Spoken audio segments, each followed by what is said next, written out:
Assalamualaikum warahmatullahi wabarakatuh. Saya ingin menjelaskan tentang pengertian desain grafis dan perangkat-perangkat apa saja yang digunakan di dalam desain grafis. Desain grafis adalah suatu seni komunikatif yang berhubungan dengan industri seni dan proses dalam menghasilkan gambaran visual pada sekitar permukaan. Di sini ada 12 perangkat yang digunakan di dalam desain grafis. Yang pertama ada Adobe Photoshop. Adobe Photoshop adalah software desain grafis yang secara khusus dirancang untuk manipulasi objek atau gambar yang akan digunakan dalam suatu kepentingan dan biasa digunakan oleh fotografer atau untuk bisnis percetakan untuk mengedit hasil foto agar lebih hidup dan nyata. Beberapa fitur yang cukup populer dan sering digunakan pada saat mendesain dengan perangkat lunak desain ini seperti Crop Tool, Healing Brush, Lasso Tool, dan lainnya. Adobe Photoshop adalah produk terbaik yang pernah dikeluarkan oleh Adobe System dan dapat membuat desain poster, spanduk, logo, dan kebutuhan lainnya dengan Adobe Photoshop. Yang kedua ada Adobe InDesign. Adobe InDesign adalah jenis software desain grafis yang berada dalam perangkat lunak desktop publishing atau biasa dikenal dengan nama DTP. Adobe InDesign diproduksi oleh Adobe System yang bisa Anda gunakan untuk membuat poster, brosur, majalah, atau buku. Dan yang ketiga ada Adobe PageMaker. Adobe PageMaker adalah perangkat lunak aplikasi pengolah data yang digunakan untuk mendesain layout buku, cover majalah, atau makalah, dan bisa juga digunakan untuk mendesain koran, keperluan undangan, kartu nama, kartu ucapan, dan kop surat. Dan yang keempat ada Adobe FrameMaker. Adobe FrameMaker adalah perangkat lunak yang menggunakan tampilan XML untuk native penulis konten tekstur berpaduan dengan PDF yang memiliki konten out of the box integrasi CMS. Aplikasi ini memiliki sistem pempublikasian dengan menggunakan saluran, format, dan layanan HTML5 yang menggunakan penerbit server 10 atau Adobe Teknis Komunikasi CT4 yang aplikasi ini biasa menyimpan data dalam bentuk PDF, HTML, web help, dan Adobe Air. Dan yang kelima ada Macromedia Freehand.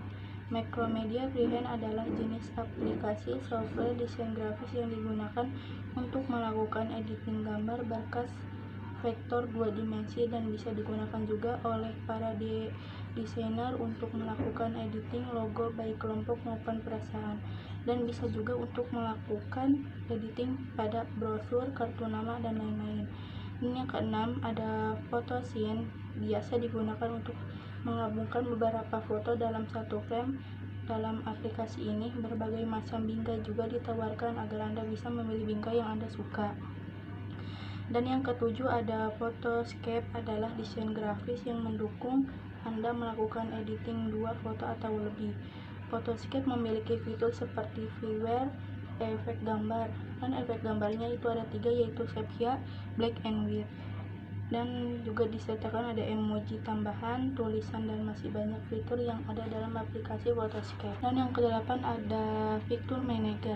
Picture Manager adalah aplikasi desain grafis yang memiliki keamanan dengan Microsoft Office, Picture Manager, dan masih banyak lagi tambahan fitur yang digunakan untuk kebutuhan profesional desain seperti fitur manajemen, foto manager. Fitur yang ada di dalamnya juga beraneka ragam seperti brightness dan contrast, regular, menghilangkan, dan juga dapat menghilangkan efek gradient pada foto, hingga resizeve compressing, mengubah ukuran foto. Dan yang kesembilan ada ACDC, adalah software yang populer di tahun 2000-an. Keunggulannya memiliki fungsi slideshow presentation di mana di dalamnya bisa mengedit image dan video. Beberapa fungsi sederhana seperti cropping, scaling, dan routing juga dimiliki oleh software ini dan dapat meningkatkan kualitas gambar dengan fitur-fitur sederhana seperti brightness, kontras, dan saturasi. Dan yang ke-10 ada CorelDRAW.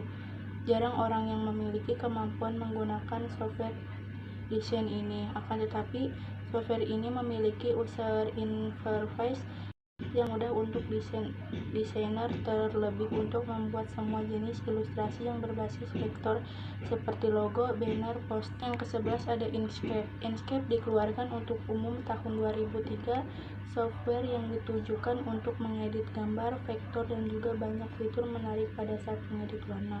Sebagai tambahan, software ini memiliki fungsi backup otomatis sehingga desainer tidak perlu takut akan kehilangan progres desainnya. Dan yang terakhir ada Google SketchUp yang ditunjukkan untuk mendesain 3 dimensi, biasanya digunakan untuk mendesain gedung seperti rumah, hotel, dan kantor, dan lain-lain.